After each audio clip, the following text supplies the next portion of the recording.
ओम नमः शिवाय। ईश्वर को मेरा प्रणाम।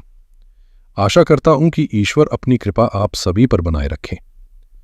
आप सभी वृषभ राशि के जातकों का मैं हृदय से स्वागत करता हूं।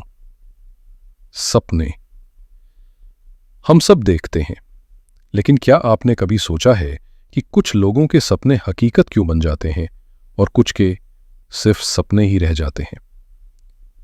फर्क सिर्फ एक चीज का है, सपनों में जान होने का।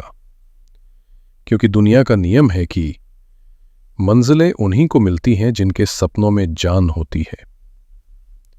तो चलिए अब बिना देर किए इस यात्रा पर आगे बढ़ते हैं और जानते हैं कि सितंबर 2025 में ग्रह नक्षत्रों ने आपके लिए क्या योजना बनाई है। वृषभ राशि के मेरे प्रिय जातकों, सितंबर का ये महीना आपके लिए कोई साधारण महीना नहीं है। ये एक अत्यंत शक्तिशाली और परिवर्तनकारी महीना है, क्योंकि इस एक महीने के भीतर आकाश में दो बड़ी खगोलीय घटनाएं घटित हो रही हैं, एक चंद्र ग्रहण और एक सूर्य ग्रहण। ज्योतिष में ग्रहण को कर्मों के उदय का समय माना जाता है। ये वो समय है जब हमारे संचित कर्मों का फल बहुत तीव्रता से हमारे सामने आता है और जीवन में बड़े और अप्रत्याशित बदलाव होते हैं। सबसे पहले महीने की जो बड़ी थीम है उसे समझते हैं। आपके सुख स्थान यानी चौथे भाव में महीने की शुरुआत से ही सूर्य और केतु की युति बनी हुई है। सूर्य हमारी आत्मा और आत्मविश्वास है और केतु अध्यात्म और वैराग्य के ग्रह हैं। जब ये दोनों एक साथ सुख के घर में बैठते हैं तो ये एक प्रकार की मानसिक बेचैनी और घर परिवार में एक असंतोष का भाव पैदा करते हैं। ये स्थिति 16 सितंबर तक बनी रहेगी। लेकिन महीने का मध्य भाग आपके लिए एक बहुत बड़ा वरदान लेकर आ रहा है। 16 सितंबर को सूर्य देव इस ग्रहण योग से निकलकर आपके पंचम भाव यानी त्रिकोण भाव में प्रवेश करेंगे। ठीक इसी समय बुद्धि और वाणी के कारक बुध देव भी अपनी उच्च राशि कन्या में इसी पंचम भाव में प्रवेश करेंगे। सूर्य और उच्च के बुध की ये युति एक अत्यंत शुभ और शक्तिशाली बुधादित्य योग का निर्माण करेगी। ये योग आपके जीवन में बुद्धि, ज्ञान, धन, संतान और शिक्षा के क्षेत्र में अभूतपूर्व सफलता के द्वार खोलेगा।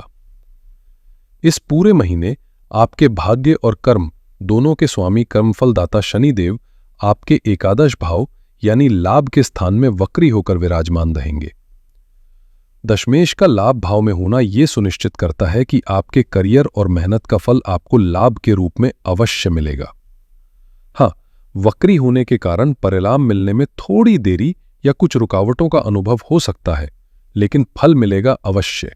वहीं ज्ञान और विस्तार के ग्रह देवगुरु बृहस्पति पूरे महीने आपके दूसरे भाव यानी धन और कुटुंब के भाव में विराजमान रहेंगे। ये आपके संचित धन, आपकी वाणी और आपके परिवार में शुभता और वृद्धि का एक स्पष्ट संकेत है। इन बड़े ग्रहों के साथ मंगल और शुक्र के गोचर भी महत्वपूर्ण भूमिका निभाएंगे। 13 सितंबर को मंगल आपके छठे भाव में प्रवेश करेंगे और 14 सितंबर को आपके राशि के स्वामी शुक्र केतु के साथ चौथे भाव में युति करेंगे। इन सभी ग्रहों की ऊर्जा मिलकर आपके जीवन के हर पहलू पर क्या प्रभाव डालेगी, आइए अब उसे एक एक करके बहुत विस्तार से समझते हैं।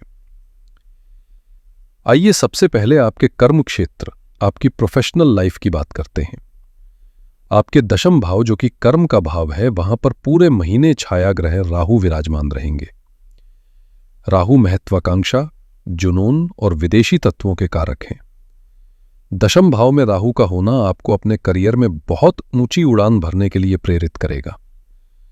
आप अपने लक्ष्यों को लेकर बहुत एम्बिशियस रहेंगे और उन्हें पाने के लिए किसी भी हद तक जाने को तैयार होंगे। लेकिन यहां एक बहुत बड़ी घटना घटित हो रही है। 7 सितंबर को इसी दशम भाव में चंद्र ग्रहण लग रहा है। चंद्रमा हमारे मन का कारक है। जब आपके कर्म स्थान में ही चंद्रमा पर ग्रहण लगेगा तो ये आपके कार्य क्षेत्र में एक भावनात्मक उथल पुथल का संकेत है। हो सकता है कि ऑफिस का माहौल अचानक तनावपूर्ण हो जाए, सीनियर्स के साथ किसी बात पर मतभेद हो जाए, या आपको ऐसा महसूस हो कि आपके काम को वो पहचान नहीं मिल रही जिसके आप हकदार हैं। ये समय नौकरी में किसी बड़े बदलाव या अनिश्चितता का भी हो सकता है। आपके दशम भाव के स्वामी शनिदेव लाभ स्थान में वक्री हैं। ये एक अच्छी बात है कि कर्म का स्वामी लाभ से जुड़ा है, जिसका अर्थ है कि काम से लाभ होगा। लेकिन वक्री होने का अर्थ है पुनर्विचार। शनिदेव आपसे कह रहे हैं कि अपने करियर की दिशा के बारे में एक बार फिर से सोचें। क्या आप सही रास्ते पे हैं? क्या आपको अपनी कार्यशैली में कुछ बदलाव करने की जरूरत है? इस समय प्रगति थोड़ी धीमी महसूस हो सकती है, मानो आप ब्रेक लगी हुई गाड़ी चला रहे हो, लेकिन आपके लिए आशा की किरण भी है। 13 सितंबर के बाद जब ग्रहों के सेनापति मंगल आपके छठे भाव में गोचर करेंगे तो वो एक विपरीत राजयोग का निर्माण करेंगे। छठा भाव संघर्ष और शत्रुओं का होता है। यहां मंगल का आना आपको अपने कार्य क्षेत्र में आ रही हर बाधा और हर शत्रु पर विजय दिलाएगा। जो काम रुके हुए थे उनमें अचानक गति आ जाए। तो कुल मिलाकर करियर के लिए मेरा सुझाव यह है कि 7 सितंबर के आसपास ग्रहण के समय में कोई भी बड़ा निर्णय जैसे नौकरी छोड़ना या नई नौकरी ज्वाइन करना बहुत सोच समझ कर करें। धैर्य रखें, क्योंकि महीने के मध्य के बाद परिस्थितियां आपके पक्ष में आने लगेंगी। अब बात करते हैं आपके आर्थिक पक्ष की, धन की स्थिति की। आर्थिक दृष्टिकोण से यह महीना आपके लौने एक बहुत बड़ी सौगात लेकर आ रहा है, विशेषकर 16 सितंबर के बाद का समय। सबसे पहले आपके दूसरे भाव को देखिए, जो कि संचित धन और परिवार का भाव है। यहां पर पूरे महीने देवगुरु बृहस्पति विराजमान है। बृहस्पति ज्ञान, सौभाग्य और विस्तार के ग्रह हैं। धन भाव में बृहस्पति का होना आपके बैंक बैलेंस को बढ़ाने का सबसे बड़ा संकेत है। यह न केवल धन में वृद्धि करता है, बल्कि परिवार में भी कोई शुभ कार्य जैसे विवाह या संतान का जन्म करवा सकता है। आपकी वाणी में एक ज्ञान और मिठास आएगी, जिससे आपके काम बनेंगे। अब आते हैं महीने के सबसे शुभ योग पर। आपके धन भाव के स्वामी हैं बुध। 16 सितंबर को बुध आपके पंचम भाव में प्रवेश करेंगे और ये उनकी अपनी उच्च की राशि है। ज्योतिष में जब कोई ग्रह उच्च का होता है तो वो अपना सर्वोत्तम फल देता है, और सोने पर सुहागा यह है कि वहां पर बुध सूर्य के साथ युति करके बुधादित्य योग बना रहे हैं। पंचम भाव आकस्मिक धन लाभ, स्पेकुलेशन, शेयर बाजार और बुद्धि से कमाए गए धन का होता है। इस योग के प्रभाव से 16 सितंबर के बाद आपको अचानक कहीं से धन प्राप्त होने के प्रबल योग बन रहे हैं। अगर आपका पैसा कहीं फंसा हुआ था तो वो वापस मिल सकता है। शेयर बाजार या किसी भी प्रकार के निवेश से आपको बड़ा लाभ हो सकता है। आय का कोई नया स्रोत खुल सकता है। यह योग आपकी बुद्धि को इतना तीव्र कर देगा कि आप सही वित्तीय निर्णय लेकर अपनी आर्थिक स्थिति को बहुत मजबूत कर लेंगे। लेकिन हमें खर्चों पर भी नजर रखनी होगी। आपके 12वें भाव, जो कि खर्च और हानि का भाव है, उसके स्वामी मंगल है। 13 सितंबर से मंगल छठे भाव में गोचर करेंगे। यह स्थिति आपके खर्चों में वृद्धि कर सकती है। संभव है कि यह खर्च किसी कानूनी मामले, किसी बीमारी के इलाज या किसी यात्रा पर हो। इसलिए जहां एक ओर आय बढ़ेगी, वहीं दूसरी ओर खर्चों का भी योग बना हुआ है। आपको एक अच्छा बजट बनाकर चलने की सलाह दी जाती है। अब हम बात करेंगे रिश्तों की, जो हमारे जीवन का सबसे संवेदनशील पहलू होता है। प्रेम संबंधों के लिए यह महीना बहुत ही सावधानी और परीक्षा की मांग कर रहा है। आपके पंचम भाव, जो कि प्रेम और रोमांस का भाव है, वहां पर महीने की शुरुआत में मंगल देव विराजमान रहेंगे। मंगल एक अग्नि तत्व ग्रह है, जिसमें जुनून है लेकिन साथ ही आक्रामकता भी है। पंचम भाव में मंगल का होना रिश्तों में पैशन को तो बढ़ाता है, लेकिन साथ ही छोटी छोटी बातों पर अहंकार का टकराव और लड़ाई झगड़े भी करवाता है।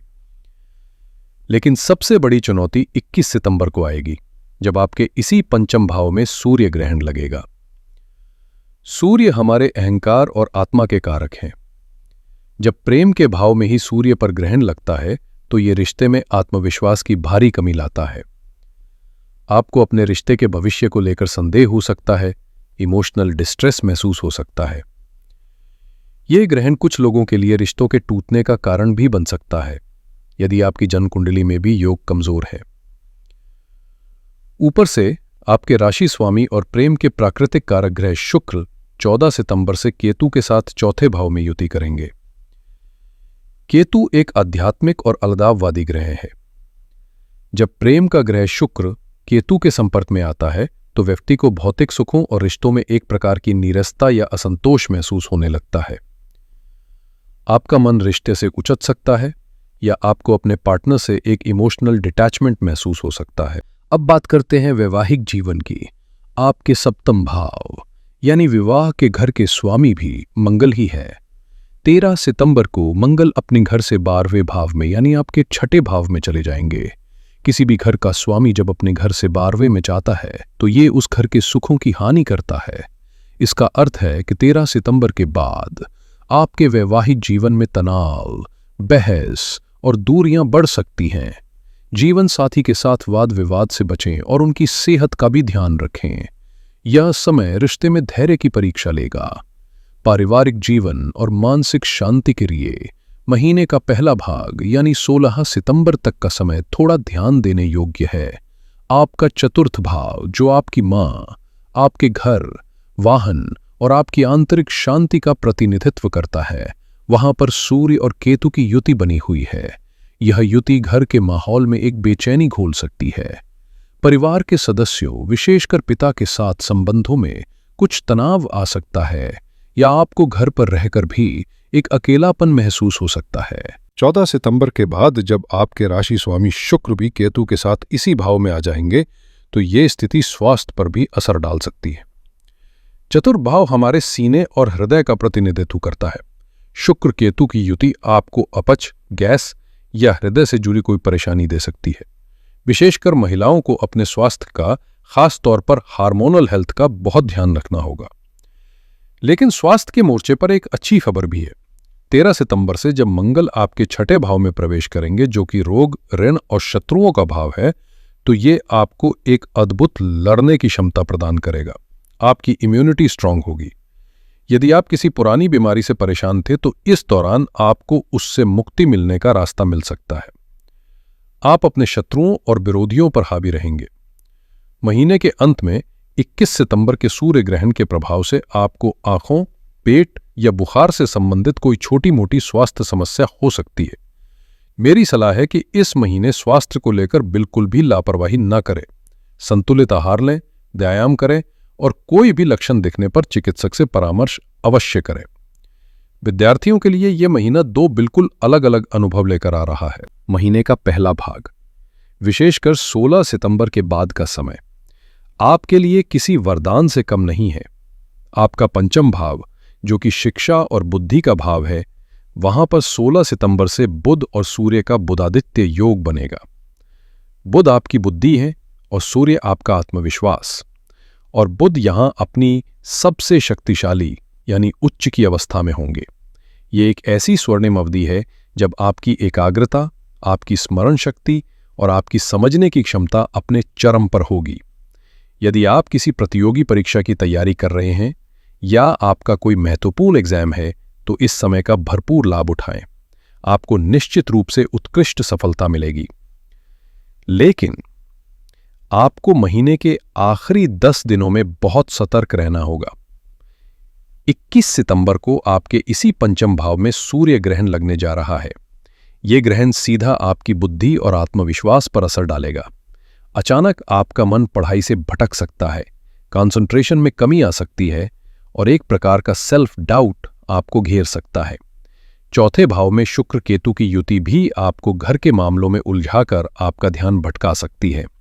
इसलिए विद्यार्थियों के लिए मेरी सलाह है कि अपने सबसे महत्वपूर्ण कार्यों को 21 सितंबर से पहले ही पूरा करने का प्रयास करें और ग्रहण के दौरान अपने मन को स्थिर रखने के लिए ध्यान और प्राणायाम का सहारा लें। दोस्तों, जैसा कि हमने इतनी गहराई से समझा, ये महीना केवल घटनाओं का नहीं बल्कि एक आंतरिक मंथन का महीना है। इस महीने का विशेष फलकथन यही है कि ये 2 ग्रहणों के माध्यम से आपके कर्म, करियर और आपकी बुद्धि, प्रेम, शिक्षा के अक्ष को पूरी तरह से सक्रिय कर रहा है। ये महीना आपसे पुराने पैटर्न, पुरानी सोच और पुराने रिश्तों को जो अब आपके लिए उपयोगी नहीं है, उन्हें छोड़ने के लिए कह रहा है, ताकि आपके जीवन में नई ऊर्जा, नए अवसरों और नई सफलताओं का प्रवेश हो सके। ये एक शुद्धिकरण की प्रक्रिया है। इस बदलाव को स्वीकार करें, इसका विरोध न करें, क्योंकि ये आपके ही भले के लिए हो रहा है। इस महीने ग्रहों की ऊर्जा को संतुलित करने और चुनौतियों को अवसरों में बदलने के लिए मैं आपको कुछ बहुत ही सरल और प्रभावी उपाय बता रहा हूं। इन्हें पूरी श्रद्धा से करें, आपको लाभ अवश्य होगा। पहला उपाय, शुक्र और केतु के प्रभाव के लिए आपके राशि स्वामी शुक्र केतु के साथ पीड़ित हैं, जिससे मन में असंतोष और स्वास्थ्य समस्याएं हो सकती हैं। इसके निवारण के लिए आपको देवी शक्ति की शरण में जाना चाहिए। प्रत्येक शुक्रवार को किसी भी देवी मंदिर में जाकर माँ दुर्गा या माँ लक्ष्मी को एक लाल चुनरी और थोड़ा सा चंदन का इत्र अर्पित करें और अपने सुखी जीवन की प्रार्थना करें। ऐसा करने से शुक्र को बल मिलेगा। दूसरा उपाय, ग्रहणों के नकारात्मक प्रभाव के लिए ये महीना ग्रहणों का है और राहु केतु की ऊर्जा बहुत तीव्र रहेगी। राहु केतु के दुष्प्रभावों को शांत करने की शक्ति केवल भगवान शिव के पास है। इसलिए इस पूरे महीने, विशेषकर ग्रहण के दिनों में, ओम नमः शिवाय मंत्र का अधिक से अधिक जाप करें। यदि संभव हो तो सोमवार को शिवलिंग पर जल और दूध से अभिषेक करें। ये आपके लिए एक सुरक्षा कवच का निर्माण करेगा।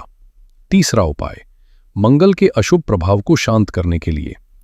प्रेम और वैवाहिक जीवन में मंगल के कारण जो तनाव उत्पन्न हो रहा है, उसे शांत करने के लिए हनुमान जी की आराधना सर्वोत्तम है। प्रत्येक मंगलवार को हनुमान चालीसा का 3 बार पाठ करें। इससे आपके क्रोध पर नियंत्रण रहेगा और रिश्तों में शांति बनी रहेगी। और चौथा उपाय, वक्री शनिदेव की कृपा पाने के लिए। शनिदेव आपके कर्म और भाग्य के स्वामी हैं। उनकी कृपा पाने के लिए और करियर में आ रही बाधाओं को दूर करने के लिए शनिवार के दिन किसी गरीब, जरूरतमंद व्यक्ति को काले तिल, सरसों का तेल या काले उड़द की दाल का दान करें। मुझे विश्वास है कि इस विस्तृत मार्गदर्शन के बाद आप सितंबर 2025 के महीने के लिए पूरी तरह से तैयार हैं। याद रखिए, ग्रह हमें केवल संभावनाएं दिखाते हैं, हमारे कर्म ही हमारे भाग्य का निर्माण करते हैं।